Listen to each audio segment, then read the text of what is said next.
Hi friends, ఎలా ఉన్నారు? యాక్చువల్గా ప్రతి మనుషులం కూడా మనం చాలాసార్లు రియాక్ట్ అయిపోతూ ఉంటాం. ఊరికే ఉద్రేకపూరితంగా ఆవేశం పడిపోతూ ఉంటాం.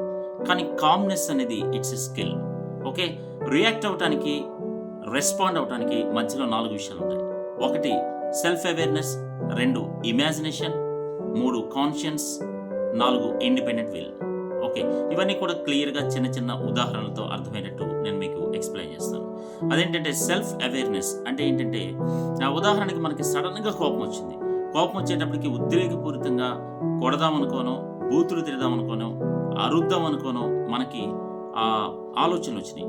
వచ్చినప్పుడు ఏం చేయాలంటే ఇమ్మీడియట్గా ఒక్కసారి గాలి పీల్చుకొని, సో ఇలా చేస్తే నా లైఫ్కి ఫ్యూచర్లో ఏమవుతుంది అంటే ఫ్యూచర్లో ఏమవుతుంది, సో మంచి చెడు ఏంటి అనేది ఆలోచించడం. ఓకే, సెల్ఫ్ అవేర్నెస్ అంటే ఏంటంటే, ఎవరైనా వచ్చి మన దగ్గరికి ఒక 10 కిలోమీటర్స్ రన్నింగ్ చేద్దాం పదా అని చెప్పారనుకోండి, 10K రన్ భలేవాడు, నేను 2 కిలోమీటర్లే పరిగెత్తలేను అని ఆలోచిస్తాం కదా. సో అంటే ఏంటంటే, మన బలాలు బలహీనతలు మనకు తెలుసుకోవడం. ఓకే, ఇదే self awareness. So self awareness ఏంటంటే, నాకు కోపం అనే దాంతో ప్రాబ్లం ఉంది కాబట్టి నేను రియాక్ట్ అయ్యానంటే నాకు అనవసరంగా ఆరోగ్యం పాడవుతుంది అని అనుకునేది సెల్ఫ్ అవేర్నెస్. సో ఇమాజినేషన్ అంటే ఏంటంటే, ఫ్యూచర్ ఇమాజినేషన్ అంటే ఇలా గనక రియాక్ట్ అయ్యానంటే మన మధ్యన ఉన్నటువంటి బాండింగ్ ఎంత దెబ్బతింటుంది. 3 కాన్షియన్స్ అంటే ఏంటంటే, మంచి చెడు తెలియటం.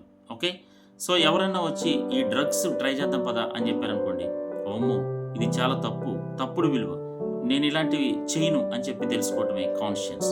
అంటే మన మనస్సాక్షి మనకి మంచి చెడు అనేది చెప్తుంది. ఒక 4ది ఏంటంటే ఇండిపెండెంట్ విల్. అంటే ఎవరన్నా వచ్చి పలానా బుక్ చదువు అని అంటే, నా ఇష్టం అయినా చదవను అని చెప్తాం. సో మన చేతిలో మన ఇష్టం అనేది ఉంది, మన చాయిస్ ఏదైనా సరే మన చాయిస్, కోపట్టం మన చాయిస్, ఏదైనా సరే మన చాయిస్. కాబట్టి ఫ్రెండ్స్, ఈ 4 విషయాల్ని గుర్తుంచుకొని రియాక్ట్ అవ్వకుండా రెస్పాండ్ అవ్వాలని రిక్వెస్ట్ చేస్తున్నాను. Thank you so much.